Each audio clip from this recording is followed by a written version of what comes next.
அனைவருக்கும் வணக்கங்க. இது பாருங்கள், வெண்டைங்க. இது மர வெண்டைங்க. இப்போ மர வெண்டை அப்படின்றது மரம் மாதிரி வளரக்கூடியதுங்க. அதில் நிறைய காய் கிடைக்குங்க. ஆனால் தரையில் வச்சு வளர்த்தா ரொம்ப நல்லா இருக்குங்க. மாடியிலன்றனால ஒரு 10 காய் 20 காய் ஒரு சமயத்தில் கிடைக்குங்க.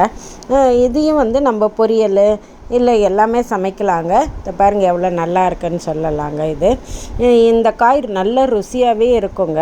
இதே மாதிரி சாதாரண வெண்டையும் நம்ம எல்லா சீசன்லேயும் இதெல்லாம் வளர்க்கலாங்க. கொஞ்சம் தண்ணி நிறைய கொடுத்துட்டே இருக்கணும் தினசரிக்கு. ஏன்னா இப்போ வெயில் அதிகம் இல்லையா, தண்ணி கொடுங்க. இதுக்கும் நல்ல கலவை முக்கியங்க. மண் கலவையை பார்த்துக்கங்க. எப்போவுமே மாதத்துக்கு ஒரு தடவை காஞ்ச இலைத்தலைகள் அந்த மாதிரி கொடுக்கறது இல்லாமல் வீட்டிலே உரம் தயார் பண்ணலாங்க. அது இல்லாமல் காஃபி டிகாஷன், டீ டிகாஷன்லாம் கூட அதில் கிளறி விட்டு போடலாங்க. அது இல்லாமல் மாட்டு எரு, மண்புழு உரம் கொடுத்துட்ருங்க. பூச்சி தொந்தரவு 3G கரைசல் கொடுக்கலாங்க.